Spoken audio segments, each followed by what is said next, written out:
L'avenir, c'est du passé en préparation, disait Pierre Dac.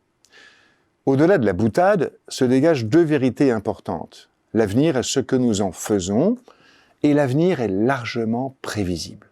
Bien sûr, c'est apparemment incompatible avec le dicton plus classique qui dit que l'avenir est imprévisible. Mais il ne s'agit pas de la même chose. Il y a certes des événements apparemment vraiment imprévisibles, des catastrophes, des disruptions, des innovations et découvertes vraiment bouleversantes.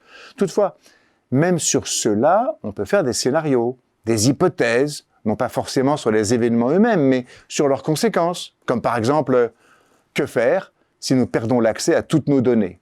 Si l'équipe de direction disparaît brutalement, si l'un de nos produits est soudain gravement défectueux et peut causer des morts, si soudain tous nos produits deviennent obsolètes, etc. La plupart des événements de l'avenir sont en fait assez prévisibles. Soit parce qu'il y a des invariants dans l'histoire, comme la nature humaine, soit parce que des variables continues, des trends, annoncent l'évolution.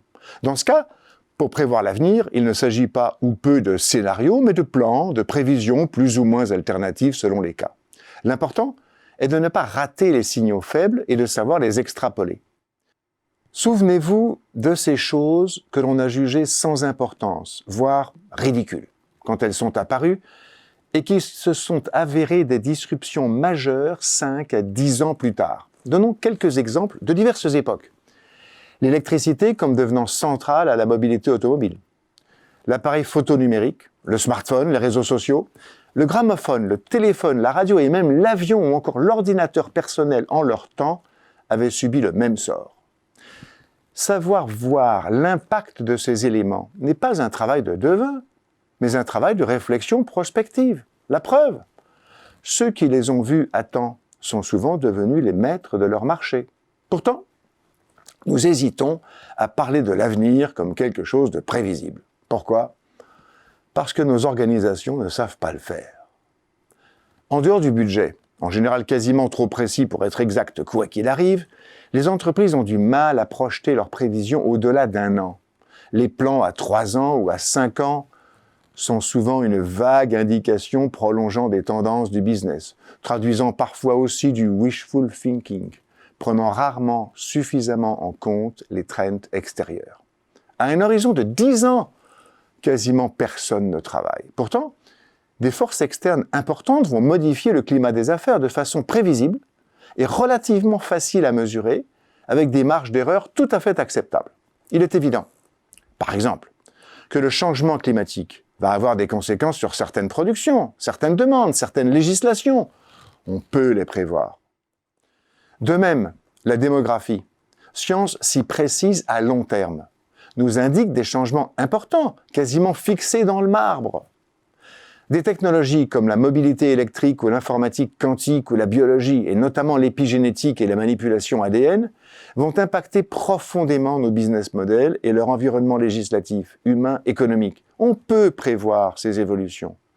Mais, en vérité, pour analyser ces trends, leurs implications potentielles sur un business model, sur l'avenir d'une entreprise, sur les risques et opportunités qui vont se présenter, il faut du temps et des efforts.